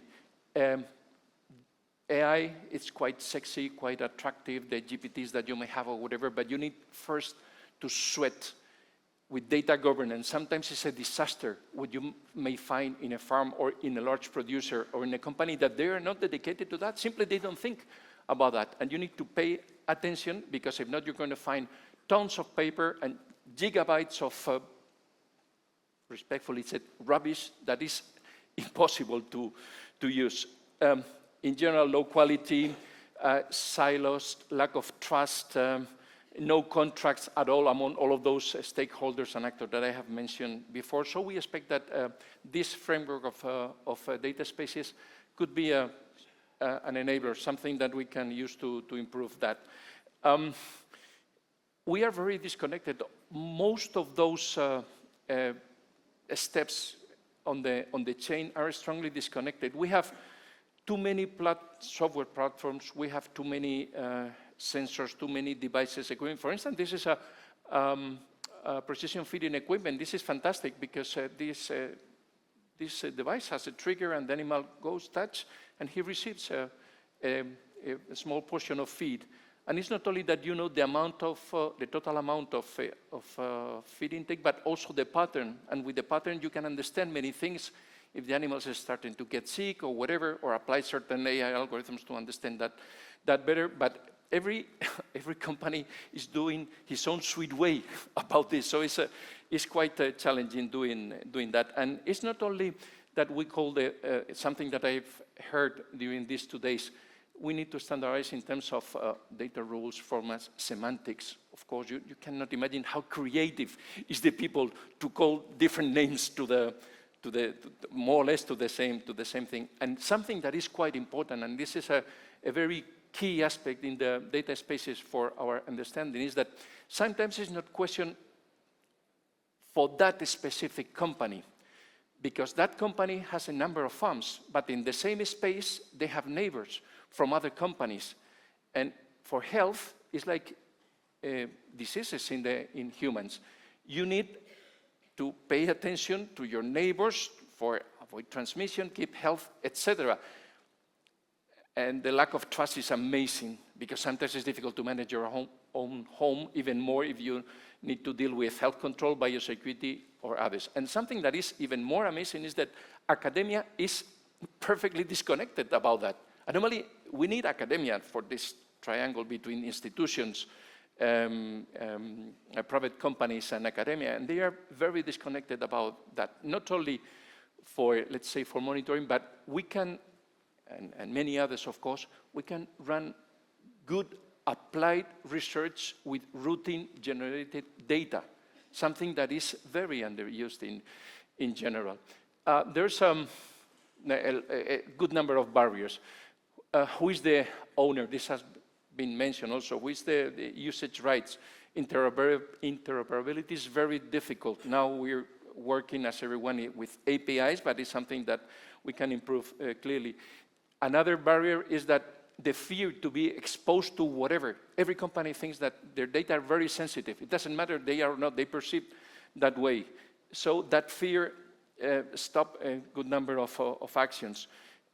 If you are not able to manage the basics, how are you going to train an algorithm with bad data?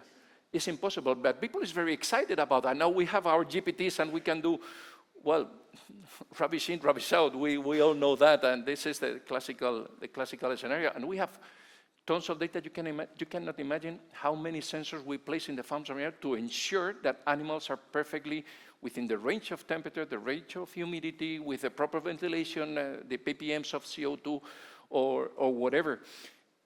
Data governance, absolutely key. In many cases, data is perceived as kind of a byproduct that is messy, is generating more work and more complications, not a very valuable asset. And in many cases, people, they don't know the gold mine with a bit of attention they may have. But basically, they're producers, and they produce well. But they don't know how to deal with this. It's a huge challenge, even if they are verticalized, very large companies. And something that I want to remark, technology without humans, without people, is nothing. And we, the people, we need to get used to that, step by step. A digital tool is a tool that needs to put at work on a daily routine.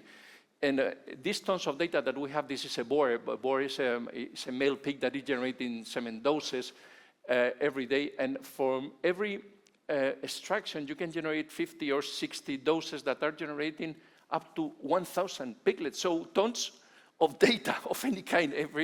Every place we scratch, we have. So we think this could be very beneficial about this. So step by step, stepwise implementation. Can you play the video, please? Because I'm not able to do it from here. This is something that is quite interesting also, because we need to count the animals. And it's very difficult. But now we have systems to do this, and being part of this very complicated ecosystem. But everyone, as I have mentioned before, they don't know how to do it, how to relate, how to get money, as have been mentioned from here. Of course, there's a number of this, but as you see, it's a very probably much more sophisticated system that you have thought about that. And even probably you're using systems like this. Probably you're using something when you go walking or running outside. Well, for cows, it's the same. Not only to know where are the cows, but if a cow is getting sick, they behave in a different way, or is coming closer to parturition or whatever. They're doing that. And we need to implement that in every ecosystem of the company, because they have their own ecosystem that needs to be connected with all of this. Now we are pushing a lot with we're very happy with this data spaces kit of the Spanish ministry, because it's solving some questions and giving a push to lose that part of the fear. The good thing is that we are not only users or suppliers of services, we are operating our own data space, being ADA, Animal Data Analytics, and data space is SPADA, of course. There's no other option to call the data space. And we can promote a good number of stories, because it's something that I've heard during these 2 days. We need stories, something that is understandable for the people. Where's the value? But where's the value in terms of an invoice? Something that is generating a good feeling, a good technical figure, or a good economical figure and invoice. For instance, now we're working a lot with intelligent biosecurity, tracking vehicles, people, animals, etc. We can see what's going on, and even not only alerts, monitoring, of course, but not only explain and even predict where are the risks. It's the same thing with, probably you remember the pandemic. Well, quite similar. About precision feeding, and not only the impact on health and welfare, but also in nitrogen and carbon emissions, something that we are hearing every day in a number of things.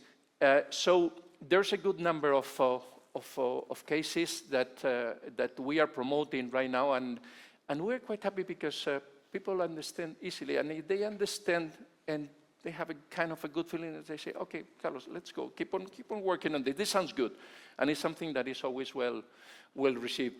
This is, I'm finishing. This is not a kind of an abstract chart. This is a number of farms in an area, in a company. The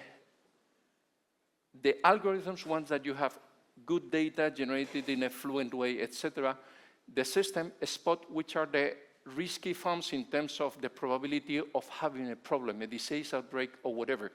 So me, with my cap of vet, I understand better, I can give better advice and generate better results about this. So we try to keep on working with this. Of course, data spaces help a lot. And if you don't know what to do in a weekend, please come and visit us in Segovia. Thanks a lot. Thank you, Carlos. You can stay. Thank you very much, Carlos. Very tangible success case. And now I will welcome 3 more colleagues in the panel. We don't have too much time to discuss, but I welcome Marian Garcia from i4Life, Damiano Donghi from Dator, and Nikla Galenda from Technorobot. We will start.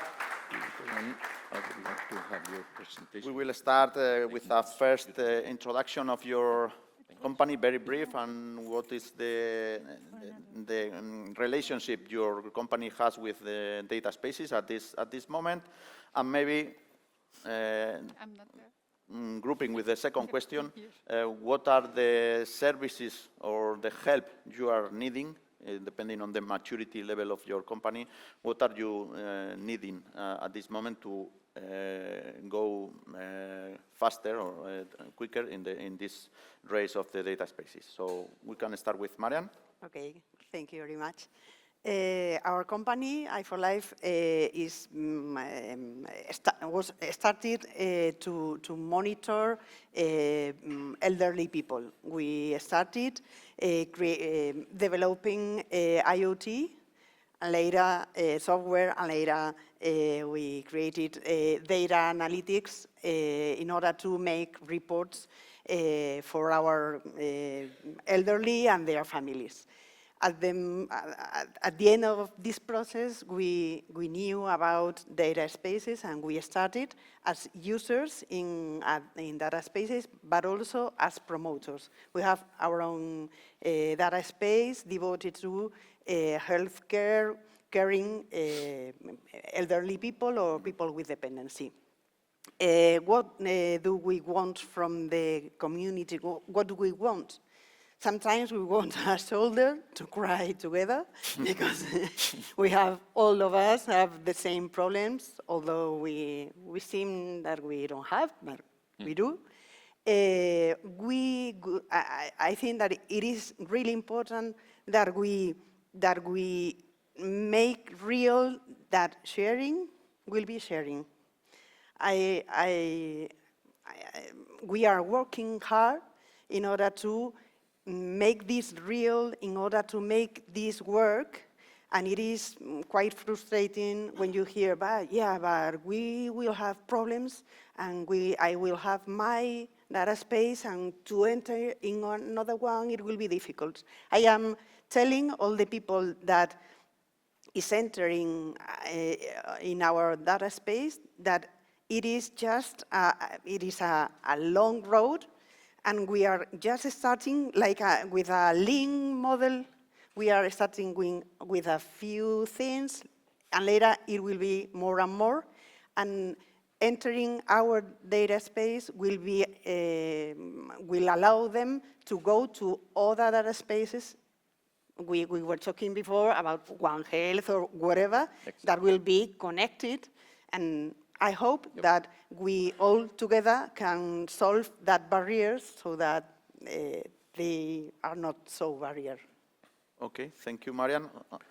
You mean the bottom-up approach that in Spain, Ruth del Campo mentioned yesterday about the strategy of the Spanish government about having a small, sustainable data spaces that can demonstrate that they can work and they are providing value, and then scale and grow. Thank you. Damiano, from Dator. Okay. From Dator, I work in an automotive company. And at the moment, we're just starting to work with data spaces. And we are not fully operational yet, but we have already taken part in a real test bed using the EDIC system with OpiQuad. These help us understand how the data space work in everyday activities and not just in theory. This experience showed both the benefit and difficulties of data space. We are both a data provider and data user. We can share selected data in a safe and controlled way. And we are also interested in using data from others to improve our work and decision. The main benefit we see is simplification. In the future, having one common standard way to share data could reduce complexity, avoid many customer connections, and make the data sharing easier and cleaner. However, the test also showed that the first phase can be difficult. Adding a new system, even for a limited time, means extra work. Processes need to change, people need training, and data often has to be managed in more than one system. This extra effort impacts daily work, costs, and internal resources. For this reason, it's very important to evaluate the return of investment of data space. The key question is not if data space are useful in the long term, but how much effort is needed during the transition. In short, onboarding a data space means finding a balance, upsetting some short-term complexity, and trusting the long-term benefits repay the initial effort. Okay. Thank you. Thank you, Damiano. Nikla, what's your company, the position or the relationship? We are an Italian company. We make welding machine, robotized welding machine. And I'm really happy to be here because in the last 2 days, I heard a lot of theories about how can you make some SMEs join data space, but no one came to ask us. So I think that this is a point that we have to discuss. So I'm really grateful to OpiQuad because they came to us and asked us what we are expecting by joining a data space. And with them, we starting on an onboarding test on EDCV, that is an hosted SaaS solution. And being in a data space, by being in a data space, we expect to playing the role of an SMEs that is inside a lot of different value chain, like automotive, agricultural, aerospace, and all the other verticals that we work with. And sharing data, take data from our supplier, and then provide our data to our customer. So I think that is important. We are not in a data space yet, but we are thinking about joining it because mainly for 2 reasons. The first reason is to improve the the data management efficiency. And the second reason is to open new business opportunities, because I think that this system like data space can offer us a lot of clients. So I think this is what we are thinking about. And about the help, I think there are 3 points.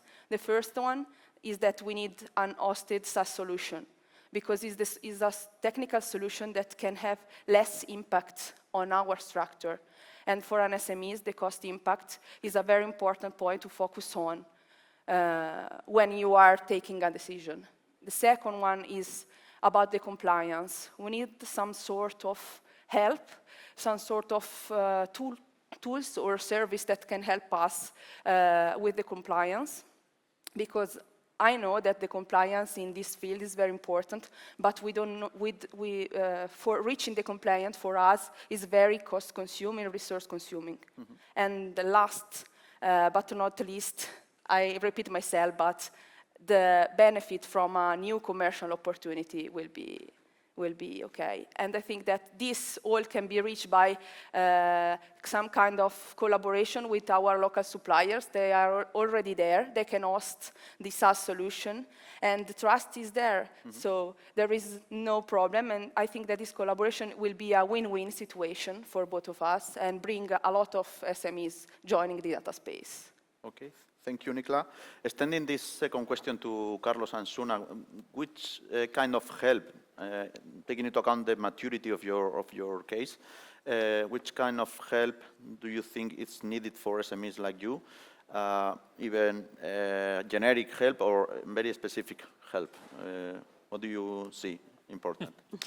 I mean, I can answer this question. First thing is that we are enabler of it, so we design our services and product based on the fact that all the participants mentioned that there are many barriers, that they don't know the data spaces, they don't know the mechanism, they don't know how to position themselves, and so we start from that point, so more customized way, but a bit more scalable set of product and services. But that's true that each domain, each data spaces, all data spaces ecosystem has its own struggles and still on the way for standardization. But in this transition period, we need to provide them a more customizable, let's say, solution, easy to onboard them, easy to adopt, to make it faster. I can just say it this way. Via the DPP, as I guess, like the system, like similar to DPP, will be the amplifier, because those SMEs will need to provide those data, and systems like DPP will amplify the adoption and also the, let's say, create scalable solutions many SMEs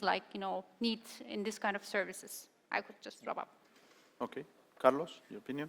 Yeah, well, sometimes we are kind of evangelist in terms of course, we need to explain the concept, etc. But it's quite important that they understand that it's something close to them, that is solving a real problem for them, because all of these concepts sometimes are very confusing and complicated for them. So they need someone that is translating all that into something that is understandable for them, whatever the level is, if it's a farm level or tech level or the CEO level or whatever.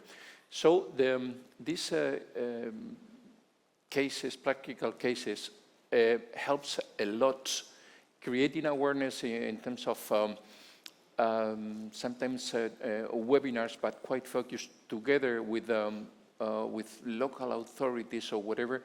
It's particularly important because the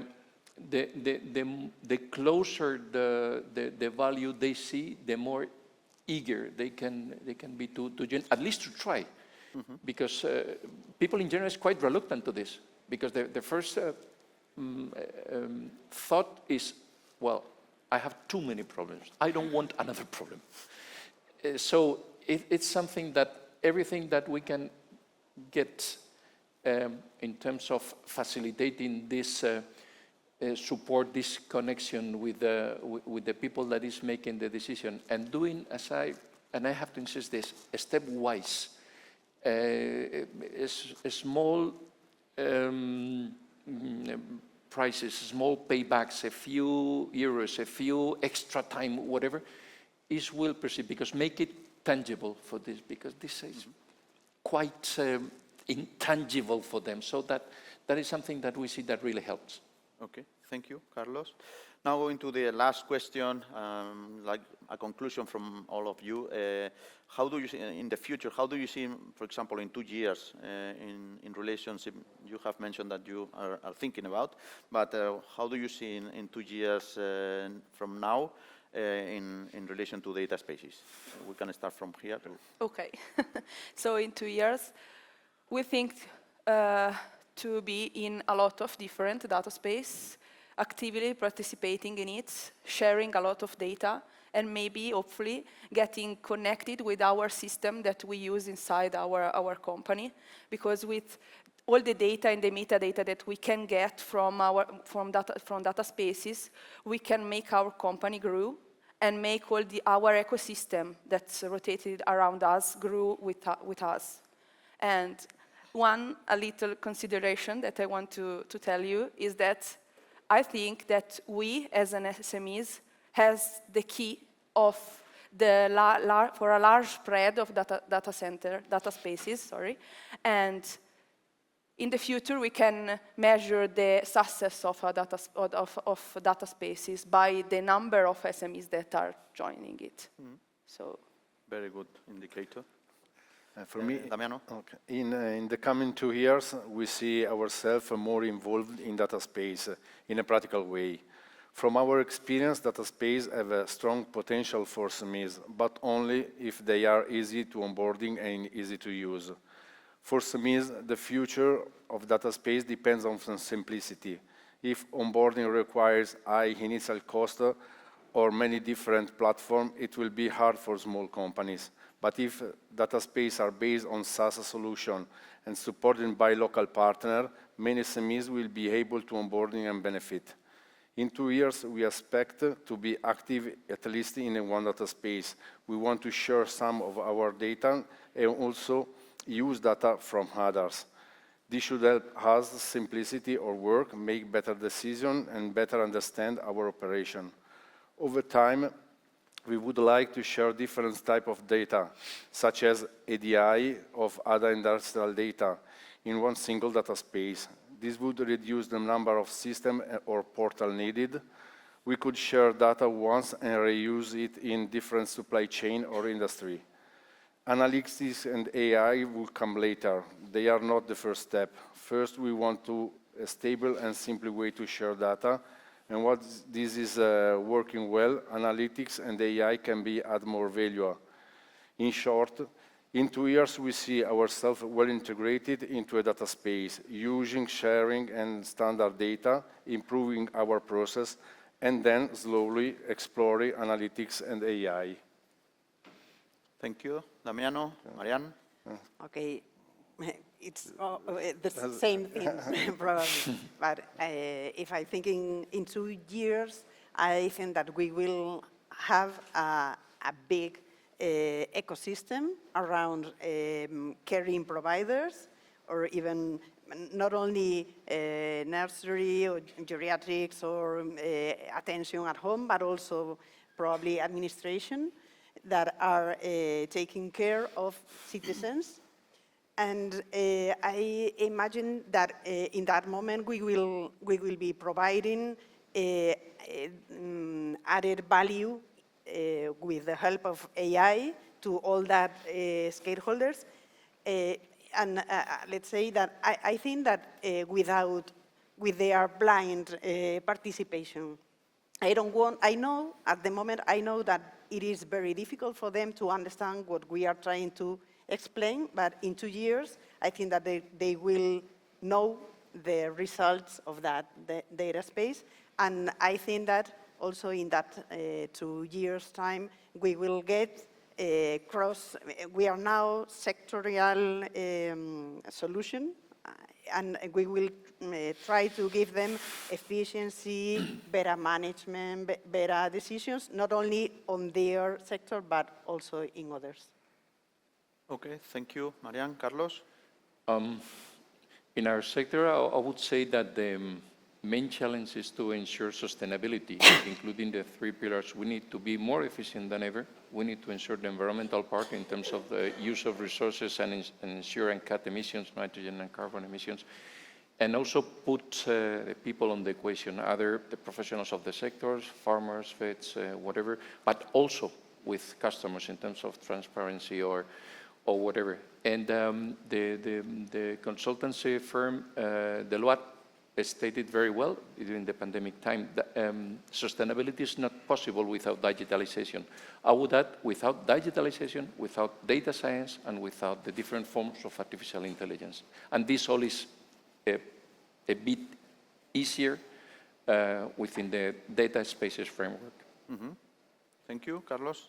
Suna, you are closing. Okay, I will be careful. I will give a very provocative answer for this question, because in 2 years, we can go in 2 different, let's say, directions. One is in the good side, the other is in the bad side. The good side that, you know that, I mean, we all know that European data space technology is already fragmented. There are several initiatives who doesn't know each other, and they do the same things and from now on. If we find a way to keep them in a more directive direction of European sovereignty, where the origin of the European data space has occurred, I think that will be the European goal that we will be achieving for also other, let's say, nurturing the AI technologies and other ones and so on. But the worst one, the worst case is that if we don't have this baseline to find a way to have a consensus for those technology developments, I'm saying that a bit like open sources, no vendor lock-in and stuff and so on.